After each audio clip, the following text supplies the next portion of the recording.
সুপ্রিয় ভিউয়ার্স, আজকের ভিডিওতে সবাইকে স্বাগতম জানাচ্ছি। সবাই ভালো আছেন নিশ্চয়ই। অনুরোধ রইল ভিডিওটি না টেনে শেষ পর্যন্ত দেখুন। নতুন কারিকুলাম অনুযায়ী শিক্ষা ব্যবস্থা কীভাবে পরিচালিত হচ্ছে তা তুলে ধরার জন্য আজকের এই ভিডিওটি করা।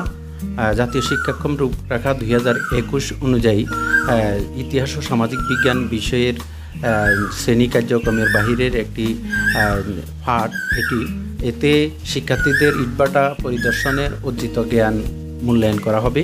শিক্ষার্থীরা বাস্তব অভিজ্ঞতা অর্জনের মধ্য দিয়ে কী শিখছে তার একটি অংশ এটি। এই কার্যক্রমে সহযোগিতা করেছেন খাইয়ার উচ্চ বিদ্যালয় ফেনী সদর ফেনীর সুযোগ্য প্রধান শিক্ষক জনাব আবুল কালাম মুসা। বিষয়ের শিক্ষক হিসেবে এই কার্যক্রমটি পরিচালনা করেছেন জনাব ইন্তেজা সালমা। এছাড়া সহকারী শিক্ষক বাবু রাজীব চন্দ্রনাথ এতে সহযোগিতা করেছেন এই কার্যক্রমে। এছাড়া সহযোগী হিসেবে আরও সেখানে কাজ করেছেন বিদ্যালয়ের অফিস সহায়ক জনাব দেলোয়ার হোসেন শিমুল, বিদ্যালয়ের নৈশ প্রহরী আব্দুল গফুর। এতে সহযোগিতা করার জন্য ধন্যবাদ জানাচ্ছি খাইয়ারা ব্রিকফিল্ডের ম্যানেজার সাহেবকে।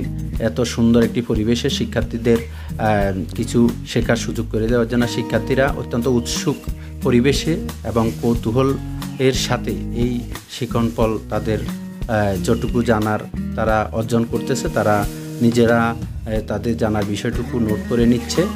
শিক্ষার্থীদের এই শিক্ষণটা আরও শানিত হবে, এটা সবাই আমরা আশা করি।